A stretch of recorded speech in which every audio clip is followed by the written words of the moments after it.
Hello, Mains 2026 aspirants. In this lecture, we will revise quickly the most important topics of Sociology Paper 2. And this video is based on the demand of so many 2026 Mains aspirants. They are not able to revise anything, anxiety is so much, their notes are so bulky. So, I will try to give you a quick recap of all most important topics. So, we will start with the first unit, that is perspective on study of Indian society. So, the big question when sociological understanding of Indian society started was how to understand Indian society. Should we read old religious texts? Should we go and live in a village for a year? Should we see only the economic relationship? These all were the questions. So, from there were three perspectives that emerged. The first one is Indology. So, understand it like it was more rooted historically. And the father of this particular stand was G.S. Ghurye. Ghurye believed you understand India by studying its ancient texts. The Vedas, the Ramayanas, old law books like Manusmriti, inscriptions left by kings. And this approach is called as Indology, as it treats India's classical literature as the key to understand Indian society. So, if you want to understand why the caste system exists, an Indologist would go back to ancient Hindu text and trace how they describe the four Varnas Brahmin, Kshatriyas, Vaishyas, Shudras, and how that idea evolved over centuries. He also believed that the tribals are also part of this mainstream culture and they are partially Hinduized. They are no, a sort of getting integrated in the mainstream society only. His perspective on caste system was also rooted in the historical text only. He was taking all the features from the classical text, like ascription, civic disabilities. Now, all these were written in the classical text only. Then the sociology was extended by a thinker, M.N. Srinivas, who applied structural functionalism of someone like Kalkat Parson. Structural functionalism, the basic is that society functions like a human body. So every body has some indispensable function, and without which the whole body won't work. So M.N. Srinivas applied this perspective on Indian society. He took sociological understanding of Indian society from the classical and old text to go and observe the real life. So Srinivas disagreed with his reading old books perspective. He believed you should actually go live among people and observe how society really functions today, not just what is written in the old text. So he started having field works. Srinivas spent a lot of time among the Kur community in Mysore and studied how their actually daily customs, their festivals, and their social rules held their community together. How did it ensure social solidarity? And not just by reading the textbook. Then comes the Marxist perspective. So, as said by Karl Marx, economy is main, other things are dependent on economy. Who owns the force of production and controls the relations of production decides what will happen in the society. So, this particular perspective was taken by A.R. Desai to study Indian society, and Desai believed the real key to understand Indian society or any society is to look at who owns what, who owns land, who owns factories, who owns wealth, and how that ownership creates winners and losers. So, this approach focused on economic class and power and is called as the Marxist perspective because it is giving primacy to material changes. So, when here Desai will study about Indian freedom struggle, he will study more from the perspective of how the material changes took place. So, material changes means previously there were feudal agrarian system. Now the Britishers imposed on Indians capitalist mode of production. And because of this change, the societal structure now had a tension. A common enemy was in front of their eyes. So instead of analyzing the cultural perspectives, the Marxist scholars are very much economic determinist. This is their biggest criticism. So Ghurye was more about reading the old text. Srinivas said, go and observe the life. And A.R. Desai said, follow the money and power. Who owns the money? Who owns the power? Okay, this is what you need to understand. Now, to understand the Indian society, what were the different perspective? So, A.R. Desai view was on how British rule created Indian nationalism. So A.R. Desai believed before the British arrived, India was a patchwork of many religions, many languages, and many cultures. So without having any one shared political identity. So it was actually British rule and Indians reacting against it that created the shared feeling of being one nation. That common enemy created a shared feeling. And then the Britishers started like trains. So people of different class, different languages were traveling together. So it also knowingly, unknowingly created solidarity. The English education also exposed them to liberal ideas. So in hindsight, Britishers were creating their own grave diggers. However, if you see there are counter perspectives given by people like Romila Thapar. So they disagree. They say that India already had a composite culture. Many different communities were living together. They were blending, they were coexisting long before the British arrived, even without one single unifying culture ruling over everyone. So Desai says Indian nationalism was basically created by British rule as a reaction to it. And people like Romila Thapar says India's shared identity existed before British rule too, just not framed as one single nation the way we think today, an idea of India. Okay. Now, if you see how ideas blended in India, Indian society is not moving in a unidimensional directions. So when new modern ideas like democracy, science, individual rights, they arrived in India through British rule, they didn't simply replace the old tradition. They got mixed together in a complicated process. Now, just take the example of how Indian weddings today combine a very traditional religious ceremony like Kanyadan with a thoroughly modern reception and complete with things like DJ, a wedding photo shoot, pre wedding photo shoot using drones. Now, neither the traditional part nor the modern part disappeared, they are blending. Sociologists like Yogendra Singh call this as a dialectical relationship. So, a way of saying that tradition and modernity constantly push and pull against each other, influencing one another, rather than modernity is simply winning or tradition is disappearing. Then protests that happened during British rule, were they all a part of freedom struggle? So we often assume that every protest that happened during British rule was part of one big freedom movement. And Sumit Sarkar, however, disagrees with it. Sumit Sarkar says that many protests during colonial rule were actually very small, localized, and driven by specific local grievances, like something of unfair taxes on a particular village.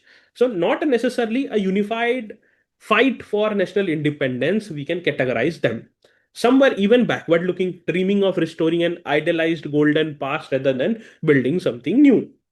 So, not every historical protest under British rule was consciously nationalist. Many were local, self interested reactions to specific injustices, and only later they are remembered as part of the bigger freedom story, according to Sumit Sarkar. Okay. Then Buddhadev Chaudhary, if you see, he classified movements as some movements as revivalist and some as reactionary. Okay, so revivalist, if you see, movements like Tana Bhagat, and reactionary were movements like Arya Samaj, you can say, and they were sort of also now trying to revive the Vedic culture, Vedic society. Okay, some were a sort of reaction to the orthodoxy. If you see, Muslim League was created. So just as a reaction, later on, you see Hindu Mahasabha, RSS, all these were also organized. And much of the tribal movement, you will see they were more of a revivalist in nature. Even Ulgulan, the Munda revolt, was a revivalist in nature. Then D.N. Dhangare. So he says that historian overstate the link between peasant tribal movements and the national movement. The former movements were transitory and more interest focused. Much of what Sumit Sarkar was also trying to say. Now, social reformers who fought India's own internal problems in the society. So, alongside fighting the Britishers, some reformers also fought injustice within Indian society itself. So, social reform, the definition is it is a gradual change, not a sudden change. Sudden change is revolution. Addressing uh, problems like sati, child marriage, patriarchy, caste untouchability, and educational backwardness using from both orthogenetic, that is internal, and heterogenetic, that is external or colonial influenced sources. So if you see, there are reformers like Rajaram Mohan Rai.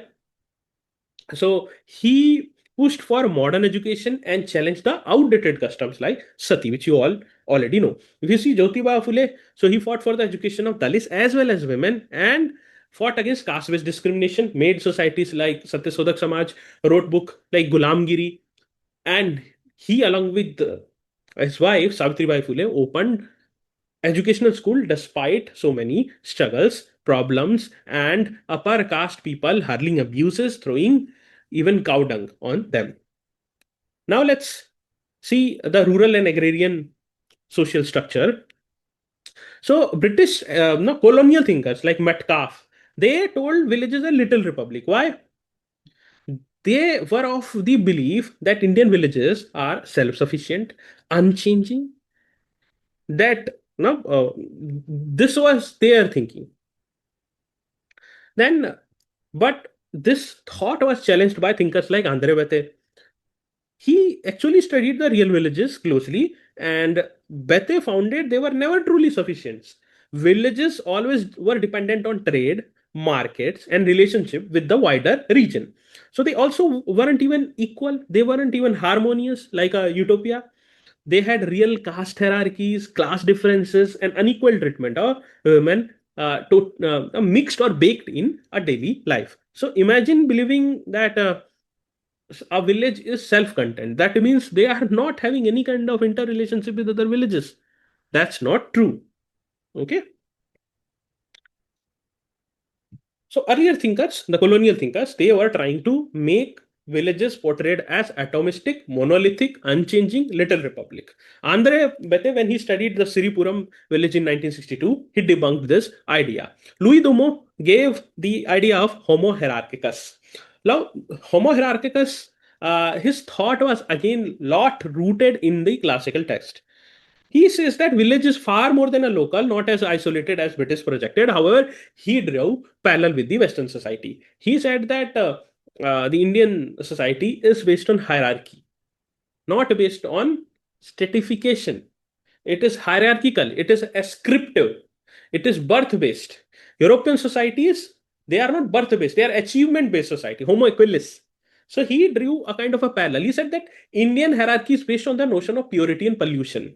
And the caste hierarchy is based on that. The ritually purer caste is on top, like Brahmins, and ritually less purer caste or more polluted caste are untouchables. And the ritually purer caste have more rights. The poorer caste have civic and ritual disabilities as well. This is what Louis Domo said.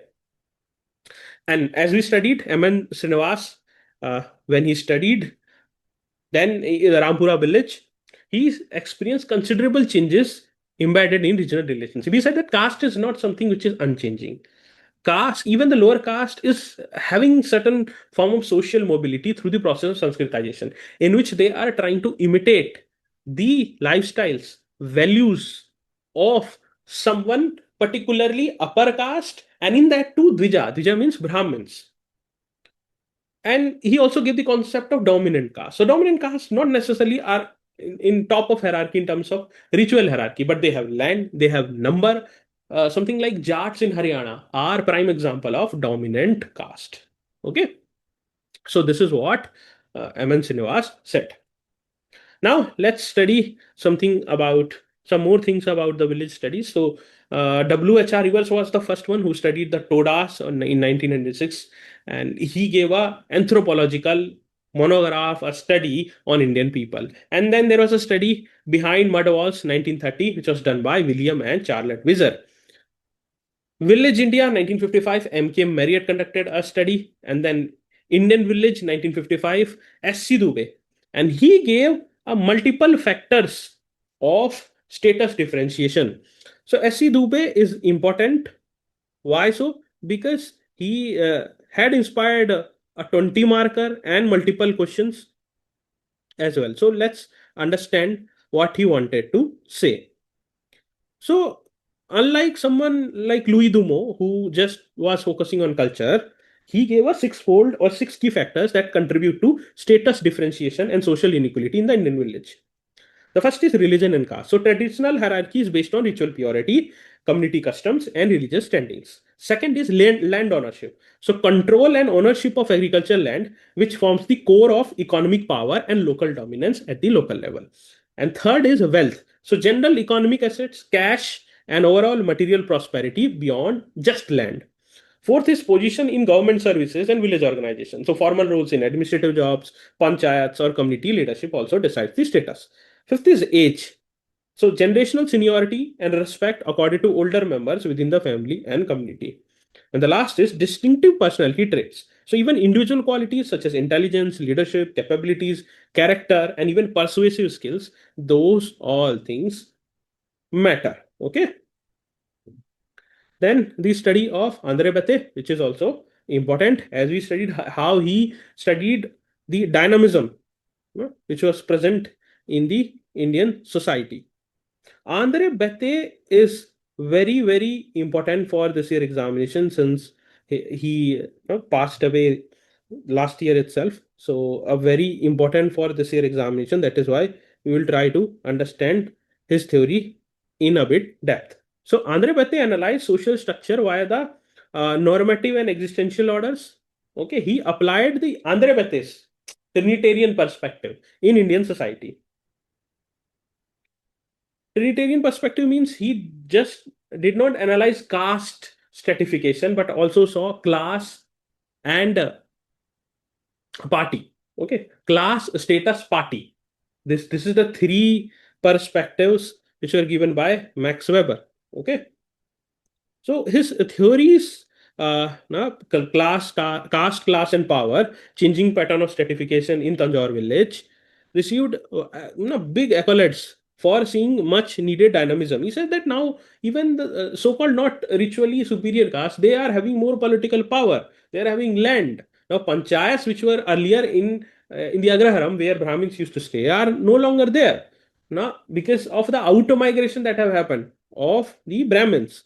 So he was trying to debunk the theories which were given by the Britishers. Okay, this is what you need to understand. He argued that in traditional society, caste, class, and power overlapped in a cumulative manner. So modernization, democratic politics, and land reforms led to a shift towards dispersed inequality, where these three dimensions no longer coincided neatly like previously. So it is not necessary that someone who is higher on caste will also have more power. This is what he wanted to say. So he was also critical of static views like G.S. Ghurye. Bate emphasized on dynamism, and he utilized the Weberian perspective. Now let's see what F.G. Belly is saying. F.G. Belly says that the unity reciprocity thesis, which are given now with the use of Jajmani system, highlighting caste coercive aspects, he emphasized on that. Okay, he emphasized on things like Jajmani system. Adrian Mayer termed village solidarity as village patriotism. So a person was very much patriotic and loving about one's own village. Now let's understand the agrarian social structure. And this has been given by A.R. Desai. So A.R. Desai described a three-layer system that emerged under British rule. So the first layer was rich landlords who didn't even live on the land. They were absentee landlords. Then there were middlemen who managed the land for them. They were sub-landlords.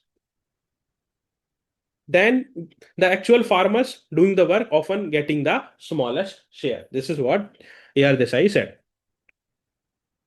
After independence, land reforms try to fix this. The guiding slogan was land to the tillers, meaning land should belong to the person who actually farms it, not a distant landlord. Then came, there are different thinkers and their views. So Ananda Kumar Swami said that during that time period, land belonged to the village community. R.C. Majumdar says land belonged to the king. J.C. Kumar Appa has different perspective. He says that Congress, he was the one who gave land to the tiller slogan because he was part of Congress Agrarian Reform Committee. And M.S. Swaminathan, who is sort of father, he gave land reforms something sort of a unfinished agenda. Why so? Because the land reforms were captured by elites. There was bureaucratic delays. There were frivolous transfers, and political willingness was present in some states. Like states like West Bengal, Operation Barga was highly successful. But in other states, say for example Bihar, it was not that successful. Then comes the Green Revolution, a farming breakthrough, which had mixed results. So in the 1960s, 70, India adopted new farming method like improved seeds, fertilizers, irrigation, and machinery. They dramatically boosted the food production. This was called as the Green Revolution. The good was that India stopped depending on food aid from other countries and created millions of new jobs. However, there are complicated side effects. It mostly benefited some states where there were irrigation facility and land per capita land holding was more. So states like Haryana, Punjab, Western UP, and it there also it mostly benefited farmers who were already relatively well off. They could afford the new seeds and equipment, which further widened the gap between the rich and poor farmers. If you see the study done by Ashish Bose, so Ashish Bose found that as farmland became more valuable, families increasingly prefer to have sons to inherit and work on the land over daughters. That led to worsening gender imbalance in the regions like Haryana. You see, there is a huge gender imbalance. Now, a critical feminist perspective, she says that there is increasing feminization of poverty. Why so? So there is a migration that is happening of male from rural area to urban area. Women are living in rural areas, but they do not own land. They are unable to get any benefit, loans, etc. The machines are not gender friendly. They are prone to harassment. So there is a feminization of poverty, and it further intensified the patriarchy. You see, there is a changing mode of production in agriculture. So, feudal mode of production, as said by the PC Joshi and AR Desai, colonial, it was imposed from above. There came a capitalist mode of production. Daniel Thorner says that there was a rise of bullock capitalist. And then Galloway says we have still multiple mode of production. So you can see capitalist mode of production is existing in Punjab, Haryana, Western UP. Semi-capitalist you can see in Gujarat, Andhra Pradesh, Rajasthan. Semi-feudal in states like Odisha, West Bengal, and almost feudal in states like Bihar. Utsa Patnaik used the Marxist, Leninist classification, not Marxist. He gave the classification of Kulak, Strednik, Bednik in her Punjab study. And Jan Bremen described a shift from earlier it was more about patronage, and now it is shifting towards exploitation in regions like South Gujarat, where he conducted the study. Then migration for work. So when you see rural areas are left behind economically, workers have to travel to other regions in search of better paying work. Sociologist Jane Bremen studied this and called such workers footloose labor. People without a stable home, a base, constantly moving to wherever they are finding work. That is why they are said footloose labor. Okay. This is what you need to understand. Now let's quickly study the caste system. So caste is a system that divides Hindu society into groups, historically fixed by birth, meaning you are born into a particular caste, and traditionally you can't change it. The old religious frameworks divides people into four broad categories, that is called as varnas. So on the top of hierarchy are Brahmins, then Kshatriyas, then Vaishyas, then Shudras. Plus a fifth group historically placed outside this system, and they were called as avarnas or untouchables. So if you see, Varna is a broad textbook based four category, but in reality, there is caste or jatis in everyday language. Is the reality. Thousands of much more specific subgroups that actually determine who you can marry, what job is expected of you, and who you can socialize with. This is what it decides. And there are different thinkers' perspective. G.S. Ghurye gave a perspective with the use of cultural or attributional. Caste is tied to race. No? Risley also gave a racial theory to it. Okay. Then M.N. Srinivas, he gave a structural functionalist perspective, shifted from Varna view to a caste view because he did a field view and a field work. Louis Dumont, who gave the perspective Homo hierarchicus, So he says that caste is based on purity and pollution notion. Andre Bete used the Trinitarian perspective. Dipankar Gupta gave a very different perspective, discrete caste and model hierarchy. So caste is based on differences and multiple hierarchies and not one single pure impure ranking. He said that in Haryana, if you go and ask about Brahmins from Jats, they will say they are idle, they are greedy. So every caste has their own sort of Jati Puranas. They believe in their own sorts of ranking. So there is no macro ranking which is being portrayed. So there is in reality discrete caste and model hierarchy. Okay. So features of the caste system here to see. So Ghurye gave 6 features. One is there is a segmental division. Second, there is hierarchy. Third, principle of purity and pollution. There is civic and religious disability which works under this framework. There is restriction occupations and there is endogamy. So Ghurye emphasized that endogamy is most important as it maintains the caste boundaries. And Dr. B.R. Ambedkar also said if you have to dismantle caste system, you have to dismantle endogamy. Then Celestian Bogles gave 3 core features: hierarchy, hereditary occupation, and mutual repulsion. That is based on purity and pollution. But M.N. Srinivas, as we discussed, he talked about things like Sanskritization. He also gave a theory of westernization because of the British colonial rule, the changes that happened in the society. He categorized it as westernization. And he also said that the upper caste are going for westernization, they are going for English education. Then royal patronage and how the census operations were done, which fueled even further caste. This is also one allegation on Britishers. Now let's understand what is untouchability. So untouchability isn't just about avoiding physical touch. It is a much broader pattern of social exclusion. Certain communities are being denied entry to temples, made to live on the outskirts of villages, barred from using the same wells, and treated as inferior in countless everyday ways. This is untouchability. They are practiced as manifest, that is less prevalent, and latent, more prevalent level. It is ascriptive and is based on social sanctions and disabilities. There are 3 dimensions. One is exclusion, second is humiliation, and third is humiliation and subordination, and third is exploitation, through which untouchability works. Dr. B.R. Ambedkar gave a theory of the broken man. So, Dr. B.R. Ambedkar suggested that untouchable groups may have originally been broken, defeated tribes who settled in the edge of villages and were gradually pushed into permanently excluded status over centuries.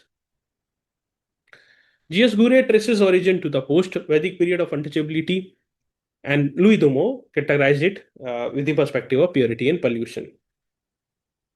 D.P. Mukherjee says that this is something which was imposed by higher occupation groups on the lower ones, and Vivekanand Jha gave a gradual 4 historical phases through which this evolved. Okay. Then there are movements that happened against it: backward class movement, Dalit movements, and the caste conflicts. So, Mark Galanter, backward classes is a loose concept. There are 88 organizations. Then M.S.A. Rao, he classified 3 types of backward caste movement. One is Brahmin versus other, second is Brahmin versus lower non-Brahmin, and third is Dalit versus all. Christopher Jaffarle, he said that South's early rise due to ethnicization, North's later rise via Sanskritizations. Okay. And people like Phule, they avoided the Sanskritization traps. So South was more focusing on ethnization and North was focusing more on the theory of Sanskritization. So that is why in South this theory failed. But in North, Sanskritization, because of this process, a real social change could not happen.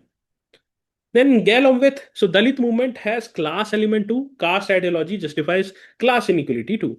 Then we have Arun Sinha. Sinha argues that many modern caste related conflicts in India aren't purely about ancient religious caste hierarchy anymore.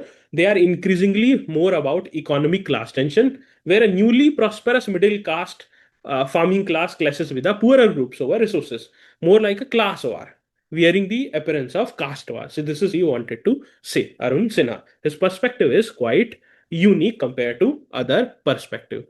Now quickly see the tribal communities in India. So the first problem is to define them. Sociologists have struggled because tribal communities across India have very humongous, no, they have humongous diversity in terms of language, religion, customs, and how they are connected. some are connected, and how some are isolated from the mainstream society. So there is no single neat checklist that fits every tribal community. So tribal communities roughly make up around 8.6% roughly of India's population. They are concentrated, especially if you see in central India, their population is almost 80 to 85%, and the central and northeast India combined, it is roughly 85%. Now, the first thing is the perspective on tribals. So, Warrior Elvin perspective was he called them aboriginals. So he opposed treating tribals as museum specimens.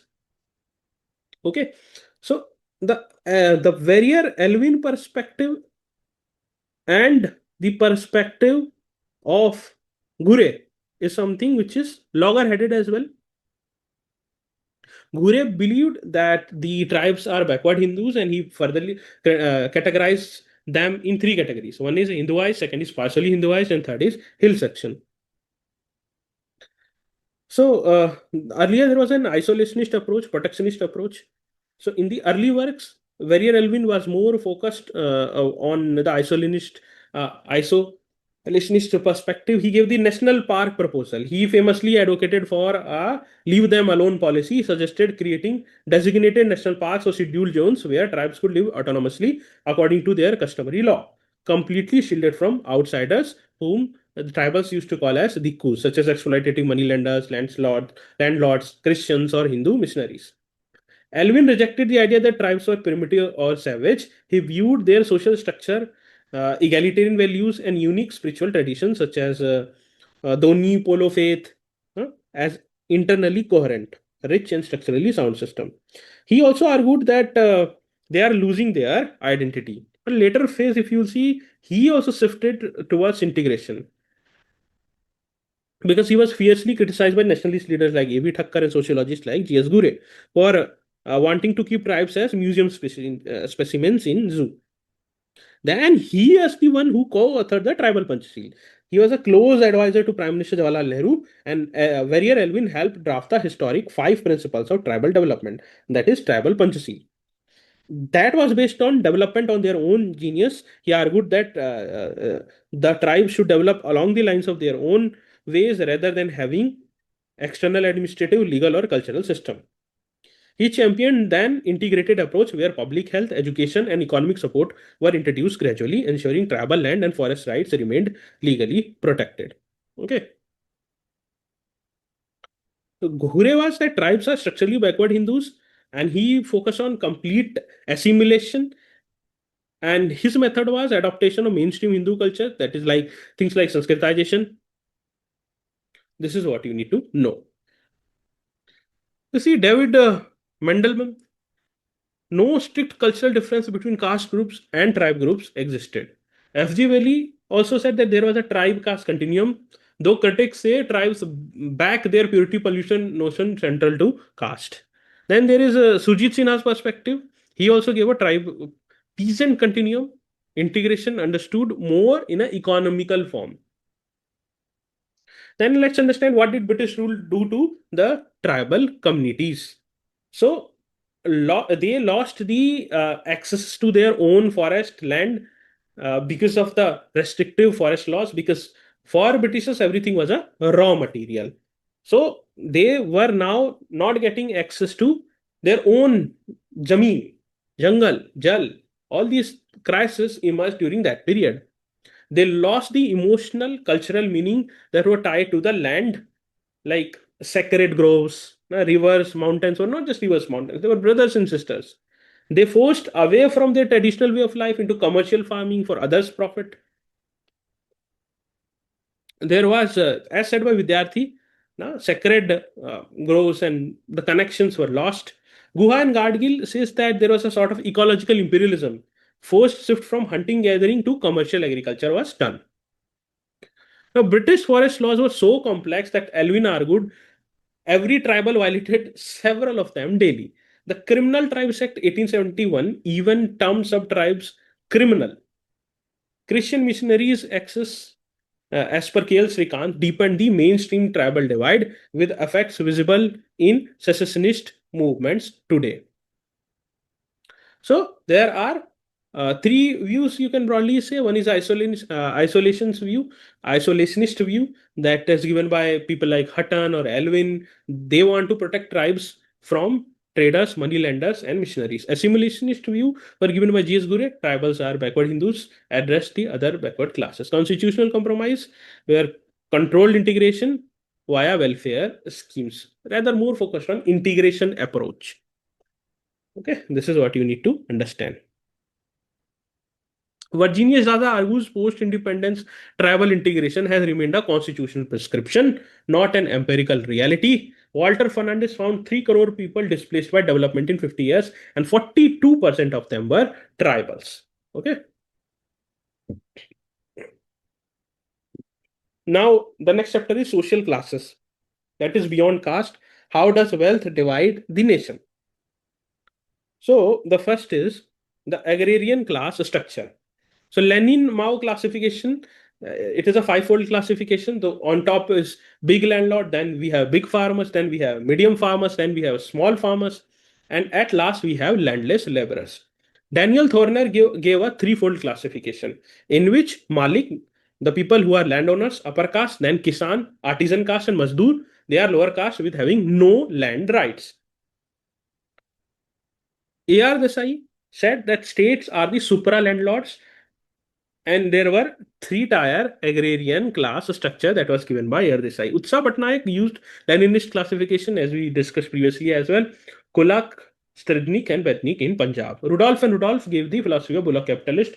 Rich farmers are diversifying via their green revolution dividends, and they are creating more income avenues. TB Bottomare, he said that pre-British India had little surplus, better termed as peasant society, not class society. And Vibha Saxena gave a depeasantization is happening via transnational cash crop corporate partnership. Okay. Industrial class structure. So Max Weber identified 8 classes within industrial structure. The first is capitalist class, then top executors, administrative heads, junior manager, supervisory staff, skilled, semi-skilled, and unskilled workers. A.R. Desai says that the British dumped surplus factory goods in India, destroyed domestic handloom industry. A merchant class, not industrial class, arrived first in India due to colonial mercantilism. This is what A.R. Desai said. Then the rise of middle class in India. So old middle class emerged under British rule, where there was colonial mercantilism, upper caste, and urban-driven society.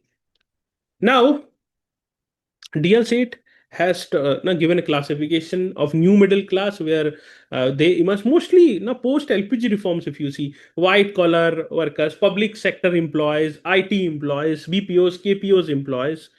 Okay, and an interesting rule for this new middle class, people like TK Woman calls the rise of Indian educated middle class a silent revolution. This class increasingly uses tools like PIL, NGOs, and social movement to push the government to be more accountable, acting almost like a watchdog for the wider public. However, people like Andre Bate says that there is no middle class, there are middle classes.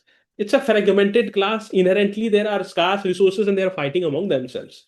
So this is the theory which is given by the Andre Bate. Then there are other theories as well. Like Dipankar Gupta says that Indian middle class is not westernized, they are west toxicated. So they have imbibed the attire and food, they have imitated rather of West, but not the values like equalitarian values. They have not imbibed that. So they are west toxicated. These are some of the perspective with respect to middle classes in India. B.P. Mishra says that it emerged from British rule, not industrialization per se. And Amartya Sen says that they scrutinize public policy and they are acting like a think tank.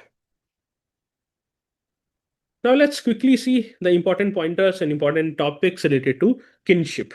Now, first of all, what is the difference between family, household, and kinship? So, family is people connected by living together, sharing money or resources, and raising children together. Household is anyone sharing the same roof and kitchen, even unrelated people can be categorized as part of household. And kinship is the wider web of everyone you are related to by blood or by marriage. Then, the key difference that we need to understand is between the joint family and nuclear family. So a joint family means multiple generations like grandparents, parents, children, sometimes even uncles, aunts living together and sharing resources. A nuclear family means just parents and their old children living separately.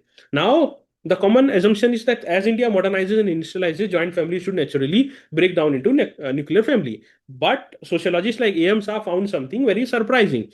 He says that joint families in India have actually increased, not decreased, since independence. And M. N. Srinivas found joint families have cleverly adapted to modern needs, like if husband wife are working in urban centers where there is high inflation, they have to work and there is no one to take care of child, so they are calling their parents to take care of child.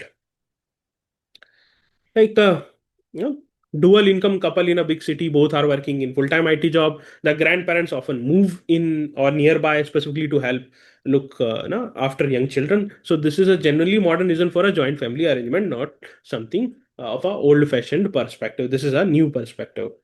Kem Kapadi is to say that joint family is defined by generational depth, common kitchen, Karta's authority. Talcott Parson had talked about families' two irreducible functions. One is primary socialization, second is stabilization of adult personality. David Cooper says that family is an ideological conditioning device denying freedom to individual. And Edmund Leach went on to say that modern families isolated a storehouse of stress and tension. IP Desai also talked about jointness is a matter of degree. Now, he gave a 5-degree identifier, and it's not a strictly a binary thing. William Ghurye says that nuclear family is emerging as a universal type, okay, but gave limited numerical support to support this argument or this claim. Then we have lineage and descent. So lineage is principle of inheritance or alignment. You can see that matrilineal or patrilineal, this type of lineage. Then we have descent, which is also called as vansha, that is principle of a child's social affiliation with parental groups. G.S. Ghurye, so Gotra is universal in India. He used to say cutting across caste. Kula is lineage sharing, a common where a common worshipped ancestors is there. Then he talks about Sapinda exogamy rule is there. In Simpinda, marriage cannot happen. No marriage within 5 generations on mother side and 7 generation on father side. Uma Chakravarti. So lineage and descent perpetuates unpaid female labor and patriarchy. Women are denied inheritance. They are assigned reproductive role, not productive role. This is a feminist perspective which you can give. Then patriarchy. So why do men generally have more power? So patriarchy simply means a social system where men, on an average, hold more power and control the women in families, at work, and everywhere, even in politics. So there are two competing explanations. One is biological and second is social construction. So biological theories were given by thinkers like Talcott Parson. So these thinkers say that men are naturally most suited to certain roles. They have physical strength, etc. Women bear child and they are supposed to do expressive function rather than instrumental functions. Expressive is more emotional. Instrumental is more about earning, etc. Then Anoclay says that gender is socially constructed. These roles were culturally decided, not biologically fixed. That is why this is not universal. In different societies, there is different differentiating structures. In some society, even women are more powerful. This is not something universal. This is being taught. You are rather behaving like a man or woman rather than you are a man and women. This is not a biological differentiation. This is a social differentiation. And sociologist Anne Oakley strongly rejected the biological explanation. She argued the sex, whether you are born male or female, is biological, but gender, what roles, behavior society expects from you, is based on that. That is societal. It is entirely a social creation, which can and does vary hugely across different cultures and eras. And Amartya Sen, the scale of problem in India. Economist Amartya Sen highlighted the shocking statistics of over 20 crore missing women in India. Women who statistically should exist in the population but don't, largely due to sex selective abortion driven by a cultural preference for son. Okay. There are different perspectives. Early Hochschild says that employed women face a second shift, that is double shift. They are, even though employed, they have to come at home, they have to still work, they are facing double burden, they are emotionally, physically becoming weak. Then Jesse Bernard, marriage benefits husbands, wife unequally. Wives are more prone to depression. Uma Chakravarti says that there are 3 levels of control on women. Ideological indoctrination is done. There are Brahminical customs and state-sponsored patriarchy is also present because states are making laws based on men's bystander principle, means they are not making policy based on empathy. The participation of women in policy making is abysmally low. And Karuna Ahmed gave the concept of pink colorization. Certain jobs are said to be suited for women, like nurses. So there are certain pink. If you imagine nurse by closing your eyes, you will think about a woman. This is what Karuna Ahmed says as pink colorization. And T.S. Popola says that there exists a glass ceiling in women's promotions. Amartya Sen had talked about over 20 crore missing women. Now let's talk about the religion and society. So previously in paper one, you had said that you must have learned that Marx said that religion is opium of masses. Imail Darkham says that religion unites a community, giving people comfort, solidarity, and collective consciousness. Max Weber says that religion can actually drive economic changes as well through his theory of Protestant ethic and spirit of capitalism.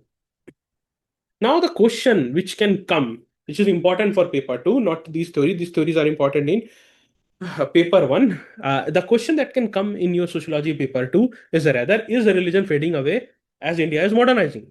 So this is a secularization debate. So the idea that as societies become more modern and scientific, religion's influence on public life should naturally shrink. So Brian Wilson says that yes, modernization does genuinely weaken religion's grip. Fewer people regularly are attending religious institutions is real evidence of this decline. But there are other sides given by T.N. Madan, Andre Bete, Srinivas. In India specifically, this haven't really happened. Religion remains deeply woven into everyday's Indian life through food choices, clothing, festivals, and daily habits, not just formal worship. T.N. Madan put it very simply that religion cannot be meaningfully privatized in India. It is too embedded in ordinary life to simply fade away. So this is what he says. And there are different perspectives. Like Rajiv Bhargava says that Indian secularism is principal distance between religion and politics, not a strict separation.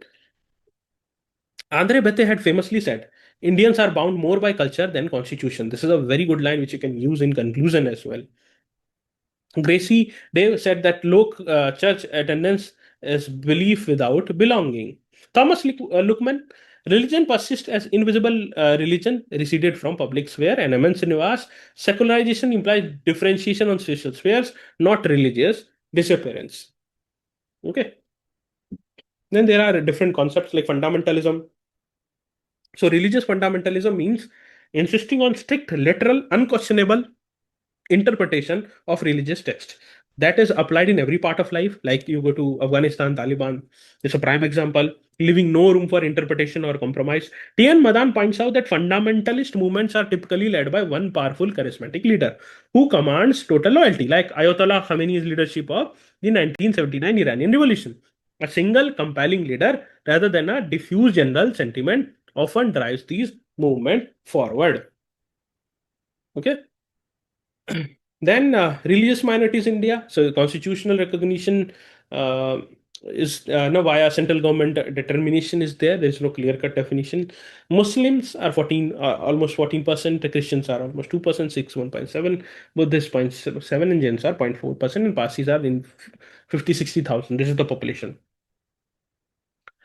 Yogendra Singh said that Islam's great tradition is non-hierarchical, monotheistic, you know, proselytizing, and egalitarian. There is no caste distinction in principle. Yet Muslims in India suffer historic inequalities. Okay, and he said that now in India, if you see the caste system exists in Muslims as well. Similarly to the Hindu caste system, Asrafs, Arjals, all these classifications he had given as well. This is something which you read in paper one, sociological theories of social change, linear, cyclic theory, equilibrium theory. This is important for your paper one. Okay. And there are different agents of social change as well, which you study in the paper one. Okay. Then working class in India.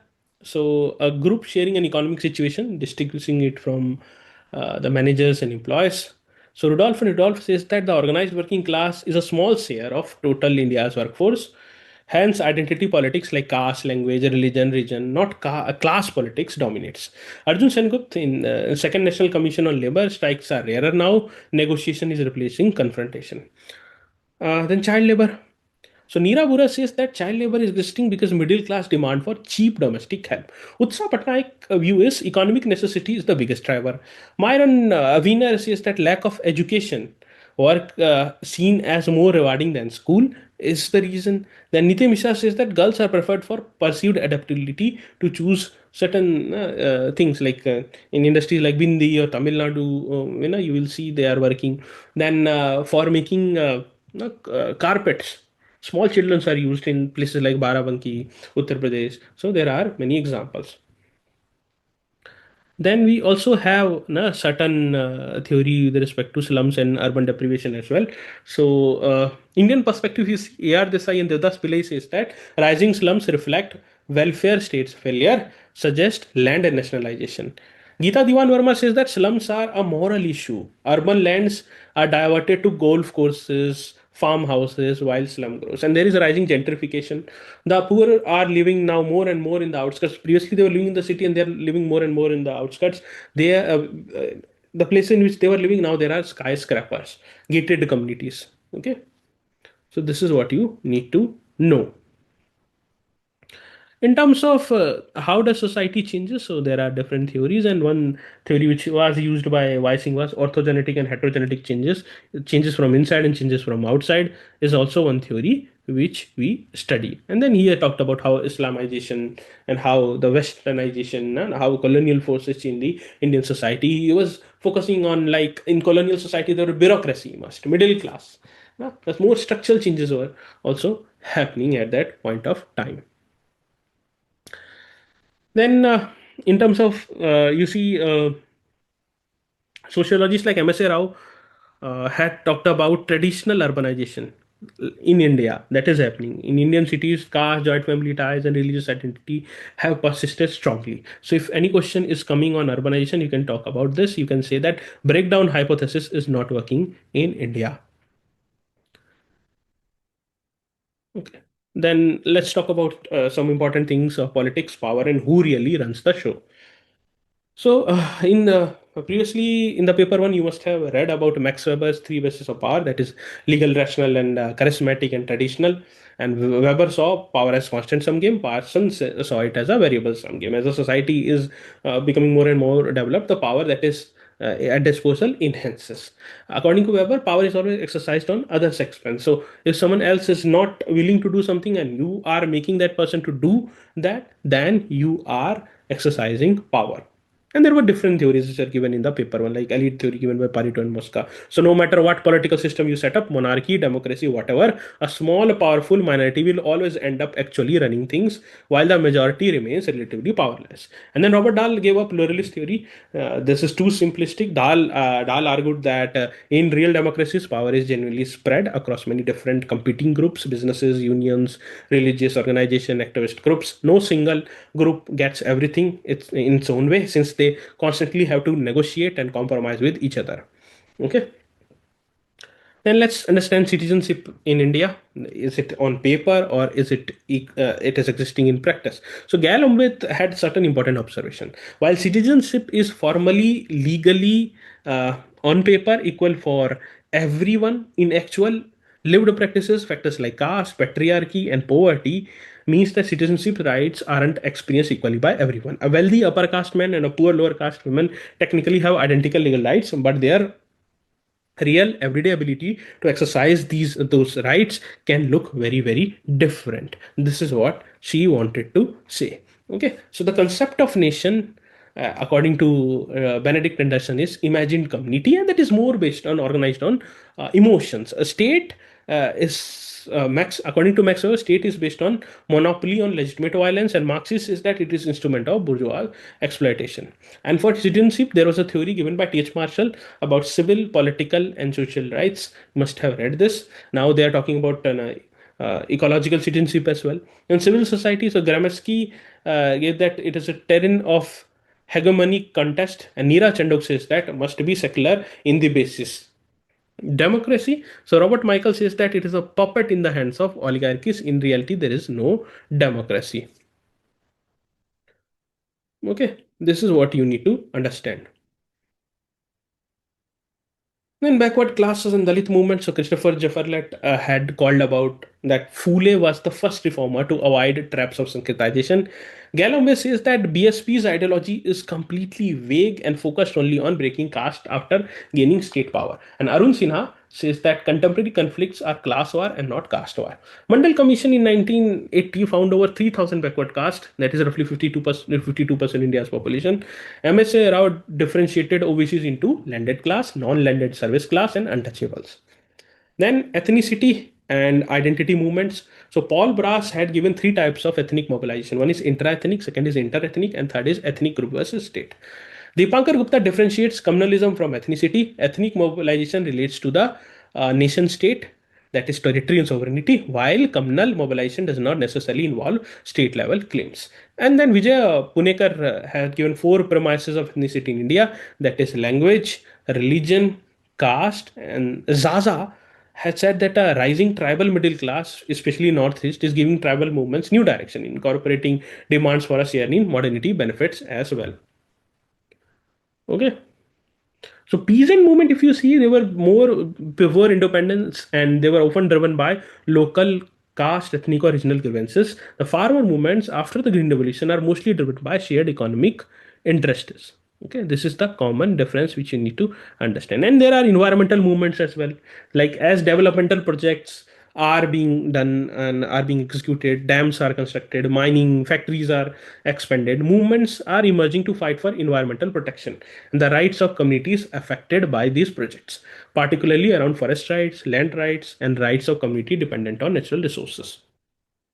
This is what you need to understand. And then there is another very important concept which you need to understand, that is ecofeminism. And this concept you need to utilize in your answer. Ecofeminism is a sort of a theoretical framework. No, the basic principle of ecofeminism is twin operation. So ecofeminists will argue that capitalist patriarchal societies operates on a system of dualism, that is man women, culture nature, mind body, where the first term is valued and the second is subordinated.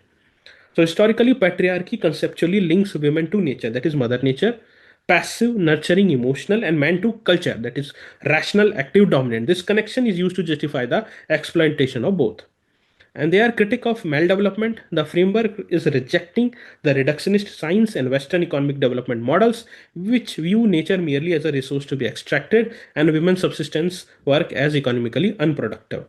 Okay. So see the Vandana Shiva staying alive. She had given, if they talked about this ecofeminism. Vandana Shiva argues that traditional Indian cosmology embodies the Prakriti principle, where nature is seen as living, dynamic, and feminine force.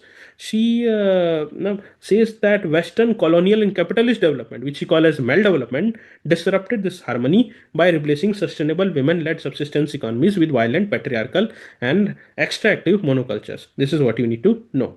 Bina Agrawal criticizes Vandana Shiva's view as being too essentials, assuming all women inherently have a mystical connection to nature. So there is always criticism as well. And then population change. So the this is a very hot topic for this examination. Demographic shift. So now there are various stories. Some say that population is a strength. Some say that population is not a strength. So population is a strength only when they are skilled, they are productive. Okay. There is a Malthusian hypothesis as well that you must have studied. Now, what are the three things that determine a population change? The first is birth rate, how many babies are born, death rate, how many people are dying, and migration, people moving from one place to another. Now, in country like India, is aging really a crisis? So, as countries develop, people tend to live longer and have fewer children, leading to a growing share of elderly people in the population. This is often described alarming as a demographic time bomb. However, if you see sociologists like Phil Mullen pushed back on this framing, he argued that as healthcare improves and elderly people stay healthier for longer, the actual burden of supporting an aging population is often exaggerated. It's not automatically the crisis it's frequently made out to be. So, active aging should be a goal. Societies like Japan should be a model, and Indian government has to spend more and more on geriatric care as well. Okay, this is what you need to understand. Then there are other emerging issues like skewed sex ratio. So sex ratio in simply it means the number of women compared to men in a population. In India, this number is often lower than it naturally should be, meaning we have fewer women than there statistically it should be. And why it is happening? Because of a strong cultural preference for sons over daughters, specifically in regions as given by the theory about green revolution. It leads to practices like sex selective abortion. It has been banned. Still, there are small portable machines which are being used. It is directly distorting the natural balance between men and women in the population with serious long term social implications. You must have seen in Haryana society, like Randa societies and all, and how they are now emotionally also frustrated. See, reproductive health, so it is about complete physical, mental, and social well being to the reproductive system, covering ability to reproduce, safe motherhood, STD prevention, hygiene, family planning. It's not just about one thing, okay? It's a comprehensive thing. That's some important current affairs you'll try to see. So the large farmer protests which happened in the 2020-21, where thousands of farmers camped outside Delhi for months demanding the repeal of new farmers law, eventually succeeded. The laws were withdrawn. This showed that farmers, especially more prosperous one with better resources and organizations, still hold real political power. Wealthier farmers are protesting and they still hold the power. Okay. Then DN Dhangare, so Indian peasants were never passive. Internal divisions can weaken movements. Telangana showed a broader class base. Kathleen Gogg says that typology of agrarian revolts. So one is restorative rebellion, second is religious movements, then we have social banditry, we have terrorist vengeance, we have mass insurrection. So there are different types. Here, Desai and Ghanshyam Shah were of the view that agrarian movement changed as rural class structure changed. Post-Green Revolution, farmers' movement reflect the rise of prosperous agrarian groups as well. And Sarah Joshi says that Bharat is being exploited by India, having two realities of India, Bharat and India. Okay, this is what you need to understand. Then caste census can come. So there are two arguments: a social justice argument. So what gets counted gets implemented in a better manner. Caste reservation is one of a big policy, and we do not have any substantial data. So social justice argument is makes caste inequality visible and it enables evidence-based affirmative action. Critical argument is that it can reinforce caste identity, risk reducing class and gender inequality to caste numbers alone. Srinivas used to say that caste is dynamic. So he linked this process like Sanskritization mobility. And Andre Bate said that you have to understand class and power as well. So caste census will help in that. Okay. Dipankar Gupta says that caste contains multiple changing hierarchies and discrete caste and model hierarchy. This is what we understood previously as well. Okay, so and there are climate induced migrations, so they might ask you this particular question as well. Tribal identity, how it is changing, how actually the many realities which were discussed previously are changing. Now, this climate-induced migration is also very important for this year examination. So, unlike conventional migration, which happens for more resources, this is a type of migration which is happening due to climate-induced catastrophes, and it is often involving sudden and distress-driven. The mountain ecosystems are becoming more and more fragile. There are more extreme events coming, more disasters coming, like drought, cyclones, cloud bursts, sea level rise. And the most vulnerables are, again, the feminist perspective will say, whom? According to ecofeminism, it will be women. Subaltern perspectives, they will say because the lower caste do not have that much of economic wealth and their status is also very fragile. So they are the ones whom can be they are the ones who can be more affected. They are more vulnerable. This is the perfect term which you can use.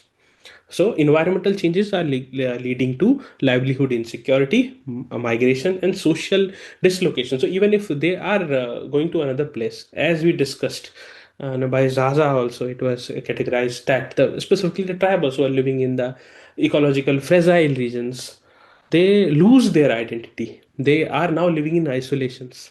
And then the rehabilitation programs are further delayed. So, there are administrative issues as well. Then there is communalism and identity politics, which is based on us versus them philosophy. Amartya Sen has also now emphasized on this. And there is a very good keyword which you will use in your answer, that is othering. Okay, so use this. particular keyword. Using keyword also enhances your marks. So if you see the in India, we have different kinds of fissures in the society, whether it is with respect to lingual diversity or the religious diversity, caste diversity. So caste violence that has also happened in states like Bihar. There was Diamond Sena versus Ranveer Sena. That is an example. Then the lingual tension and the disputes which are related to even rivers and waters, etc., had led to a lot of tension between even Tamil Nadu and Karnataka. There have been a violence also which happened in 1990s against people coming from Tamil Nadu. And then there were movements organized by Shiva Sena. There was a famous slogan, no, Bajao Pungi, Bhagao Lungi. That was the slogan raised by Shiva Sena. Then MNS and their persistent movements against people coming from northern states, specifically from the state of Bihar and Uttar Pradesh. And then the lingual tension which is developing in states like Karnataka as well. So all of this is example of the same. Then violence against women, it is a structural because women are considered as commodity, someone who is subversive to men. And right from the educational system, which is patriarchal, to the social system in which they are born, even the marriage system, which was traditionally patrilineal, now it is becoming more and more neolocal. Even if they are working, there is a double shift. Okay, we all we have studied all these theories. Sylvia Valvi says that patriarchy is a structural system operating through multiple institutions, and Leela Dubey says that kinship structures can position women unequally within family and social relations, and that you can see the identity of women is like wives, sister, mother, not independent identity. That's part of patriarchy. Durkheim says that anomy helps explain violence emerging from disrupted norms and social expectation. And conflict perspective is giving the more focus on unequal control over resources, and women do not possess a no, majority of the resources. Then we have dowry death cases. They illustrate the causal chain. There is a dowry pressure, then there is everyday coercion, there is domestic violence, then extreme violence. This is a structural problem. We have legal frameworks, but there are implementation gaps.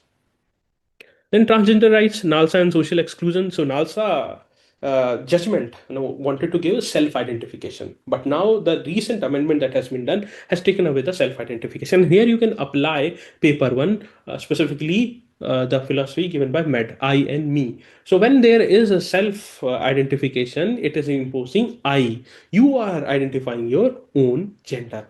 When there is process of certification, etc., and the identity is ridiculed with certain socio-cultural aspects, then it is me. Your identity is decided by the society. So you can even apply your paper when you need not have a specific thinkers. The existing theories you need to apply. As we discussed, thinkers like Judith Butler, they said gender is a socially produced through repeated performance. We have like Amartya Sen says that genuine freedom should be given irrespective of identity.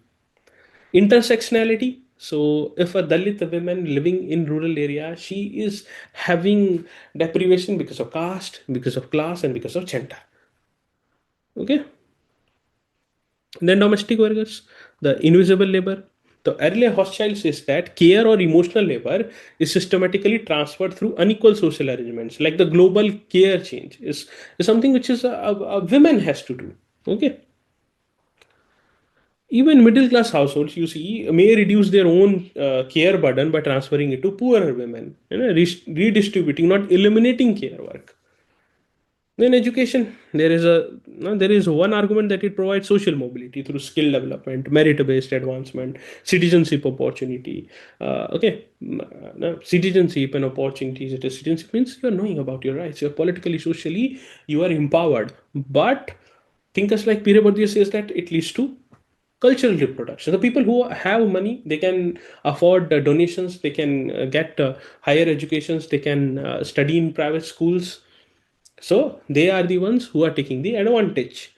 And then there is a concept given as myth of meritocracy. So merit is decided by whom? Merit is decided by people who are powerful, and then they decide that you are not meritocratics, you are socially excluded. No. Gramsci says that curriculum can reflect cultural hegemony, and Althusser has also said that the curriculum is trying to impose the ideas of powerful people. Parsons is a structural functionalist. He says that education performs meritocratic selection and role allocation because they believe stratification is functional. It ensures that more important roles are now done by people who are more talented. That's what they think. And Durkheim says that it leads to social integration, moral development. Then demographic transition, which we are discussing, dividend versus burden. So large working age population only becomes a dividend if they are provided education, if they are skilled, now if their health condition is good, if there is gender equality, then it will be demographic dividend. Otherwise, it will become a demographic disaster. So aging in India is also having feminization problem because women live longer. No? So they face more economic and social vulnerability. And then you see ruralization. So youth migrate to cities, elderly remain concentrated in rural areas, weakening traditional support. Okay. Then Anthony Giddens. So he says that reflexive modernity or individualization, it is weakening traditional family support arrangements.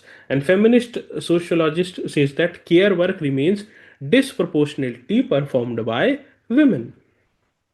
So aging is not merely a demographic issue, it is a question of family, gender, class, rural transformation, and welfare. Okay. Then one more concept which I want to discuss, that is the new social movement, and that you can apply in any question which will be asked with respect to youth movement and any other thing.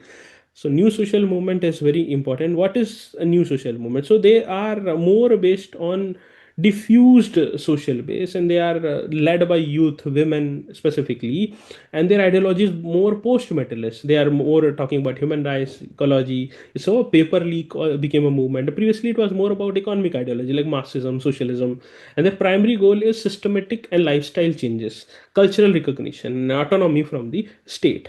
Then you see organizational form. So now, so if you see, even CJP is loosely organized. So they are more decentralized, they are more fluid. Previously, the movements that were organized were more centralized, more bureaucratic. And the modus operandi was strikes, industrial blockades in the old social movements. Here you will see more and more digital activism as well, civil disobedience as well. Cultural symbols are also used in this. So Jurgen Habermas argues that modern bureaucratic states and capitalist markets encroach upon the private cultural sphere of individuals. A new social movement arise to defend this live world from institutional dominance, like they are breaching your privacy. There is a surveillance state. So Habermas says that it is rising against that. Okay. So this is what you need to know about the new social movement as well. Then you also need to know about the social media and its effect, uh, specifically how it is changing the society. So now there is a virtual third place which is originating now. There previously there were physical spaces. Like now, social media platforms now function as a digital third place, altering how individuals experience community, belonging, in isolation. Then there is a network individualism. So Barry Wellman argues that social media has shifted society from rigid group-based structure like family, neighborhood to sparse, egocentric personal networks. Individuals are no longer bound by local geography; they manage independent and globalized networks. And there is a creation of hyper reality. So, the curated digital avatars, filters, and viral trends have become more influential to users than actual material life. Digital access is no longer just about infrastructure. Sociologists now study the algorithm divide which is existing. There is a less participation of women in terms of the these all artificial intelligence creation as well.